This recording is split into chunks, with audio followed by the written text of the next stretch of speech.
we're going to do some collision plug and chug 1 for practice. Give you some answers, do some work. Sounds like a good time. Okay, so let's get right into it. A couple of things I wanted to review with you before we start. There's 2 equations up here, and half the battle here is figuring out which equation to use. If the 2 things get stuck together, this is an inelastic collision, and you need to use this equation. And the reason you need to use this one is they're stuck together, so they become one mass and they only have one velocity. So this is stuck together. Okay, and then the other equation is if they hit each other but stay as 2 separate things, you need to use this one because each one has its own mass, its own velocity.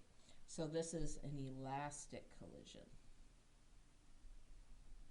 Okay, so now that we got that kind of established, let's dive into these problems here. So you got a 2 kilogram blob of putty, so M1 equals 2 kilograms. It's moving at 3 meters per second left, so that's V1, and by the way, all this stuff over here is going to be the before, and then over here we're going to have the after. Okay, so the velocity is 3 meters per second left, and it slams into another 2 kilogram blob of putty, so that's M2 is also 2 kilograms. That is at rest. So if anything is at rest, its velocity is going to be 0. And then it says calculate the speed of the 2 stuck together blobs of putty. So we want to find out what the velocity is of both of them after. So the masses are going to stay the same, but they're no longer going to have 2 separate velocities. They're just going to have one, and that's the one that we're looking for. So because they're together afterwards, we have to use this equation right here. So M1 V1 plus M2 V2 equals, because they are apart and before they collide and then stick together, they become one mass. So we're going to add their masses together and multiply it by the velocity. Okay, because they're only going to have one velocity. A little tip, you might want to shrink this formula down so that and then copy and paste it here, and then copy and paste it again over here, so you don't have to rewrite it all the time, and you can just substitute in for, like, the M1, you're going to use 2 kilograms, so you can just substitute that in over here rather than trying to recreate all of that. It will go much, much faster. So M1 is 2 kilograms times V1, which is 3.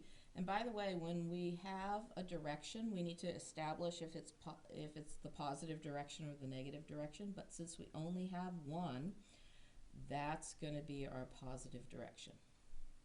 So it's a positive 3 plus M2, which is 2, times V2, which is 0. And that equals M1, which is 2, plus M2, which is also 2, times the velocity. Now, it looks like there's a lot to this here, but there's not really. Because 2 times 0 is 0, we can just ignore that. We don't have to worry about that. So 2 times 3 is 6 equals 2 plus 2 is 4 times V. You can divide both sides by 4. So when we do that, we get 1.5 meters per second. And because it asks for a speed, we don't necessarily need to have a direction on that, although we do know it, it's going to be left. If you want to put left in there, I'm okay with that.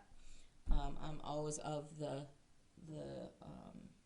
school of more information is better than not enough information. Okay, so that's the first one. Let's take a look at the second one, the B part of this question. A 2 kilogram blob of putty, so that's M1 still. Oh, the other thing that might be helpful when you're doing the problems, once you have this set up for one problem, copy and paste that whole thing, and then you can just change the numbers as you need to. So you don't have to do the command comma, command super, for superscripts, subscripts, all of that business. Just do it once, copy and paste, it's your best friend. So it's still, the 2 kilogram blob of putty is still moving at 3 meters per second left. And so left is going to be positive. It slams into a 4 kilogram blob of putty, so M2 is going to be 4 kilograms this time. And that one's still at rest, so V2 is going to be 0. This is the before, and the after we're going to put over here. So calculate the velocity that we need this time of the stuck together blobs, so both after. So we're going to figure that out. The masses are going to stay the same, but these two velocities are not good. They're going to become one velocity for the two things stuck together. So we're going to use the same formula. See where cutting and pasting would be helpful here. Plus M2 times the velocity of both of them together.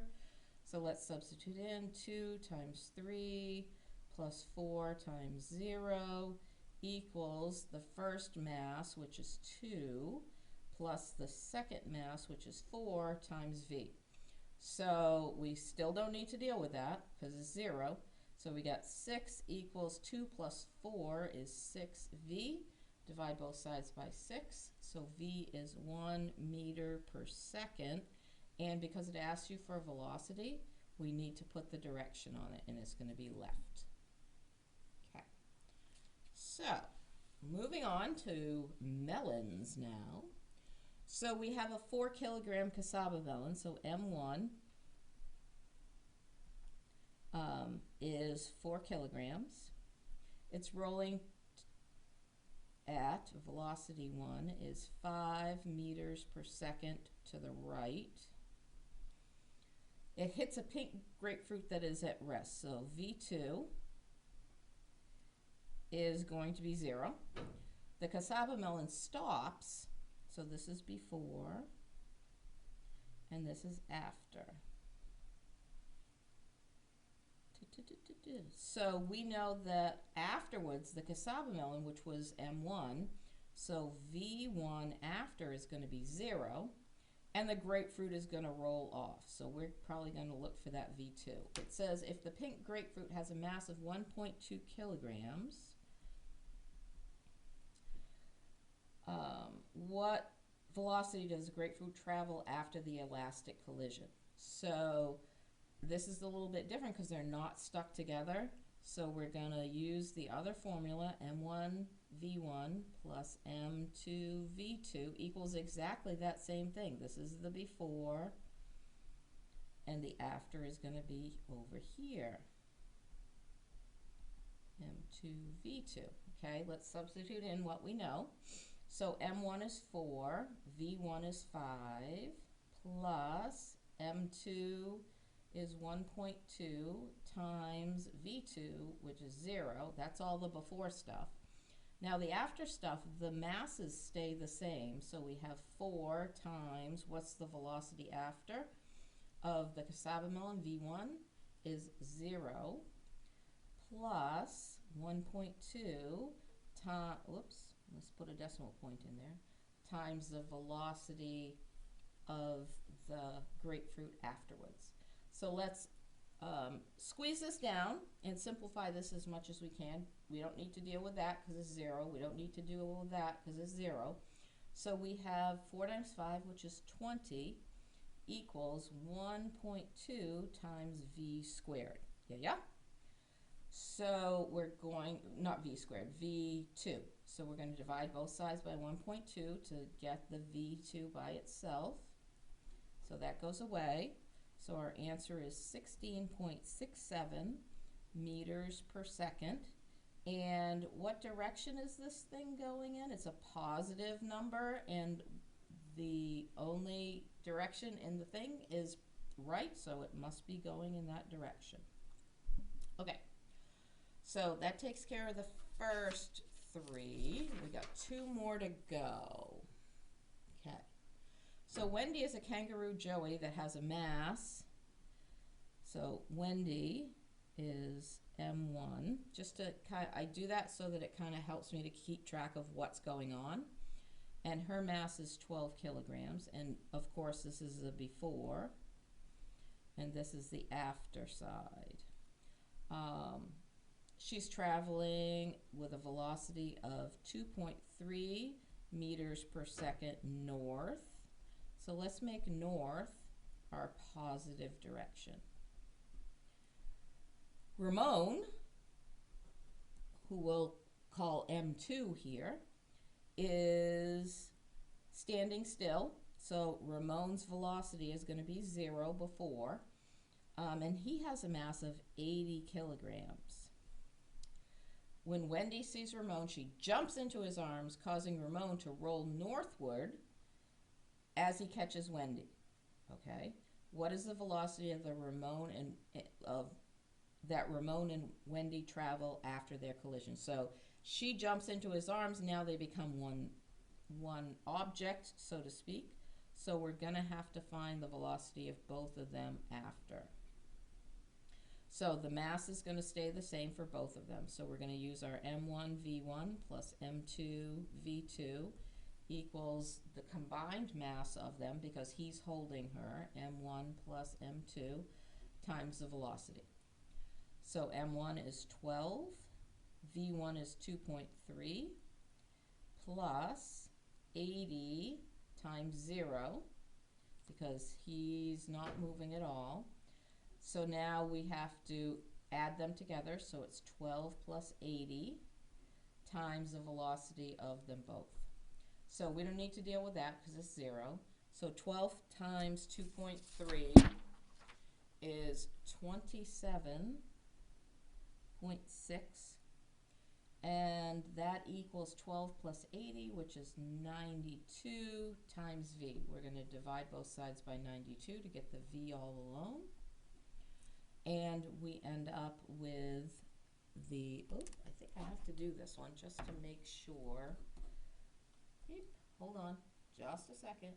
27.6 divided by 92 equals, oh wow, that's so cool, 0.3 meters per second. And since we need the velocity, it's a positive number, so it's going to be to the north. Okay. All right. So last one here.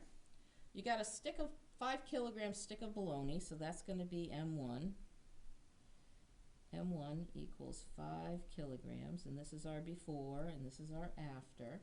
It's rolling with a velocity of 7 meters per second west. It crashes into a 2.5 kilogram stick of salami, so that's M2,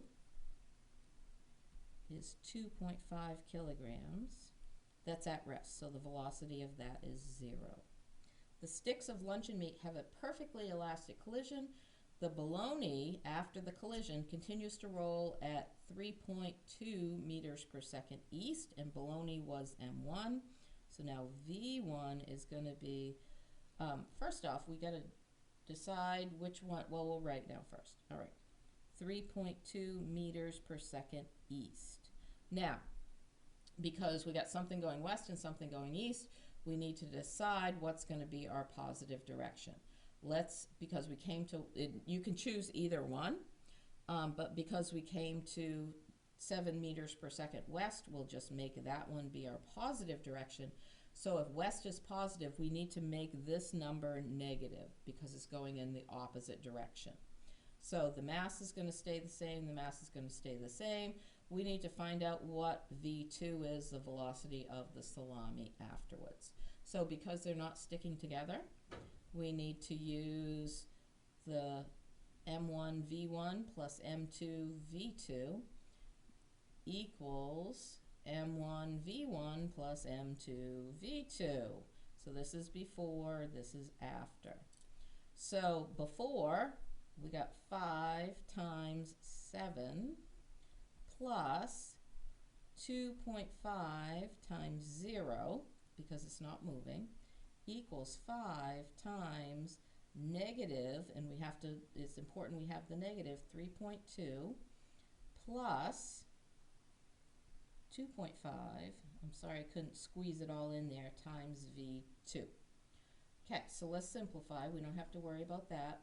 5 times 7 is 35 equals 5 times 3.2 is a negative 16 plus 2.5 V2. So to get this term all by itself, we're going to add 16 to both sides. So 16, so this is 11, carry the 1, so this is 51 equals 2.5 times V2, and divide both sides by 2.5. Divided by 2.5 is 20.4. Now, we have a positive number here, meters per second. That's going to be positive, so we need to see which direction was positive. That's why I always write it right there. So it's going to be to the west. Okay, so I hope that helps you out a little bit. These can be really complicated. If you need to review this video and stop it and think about what I did, certainly feel free. So I'll be seeing you in class. Have a good day.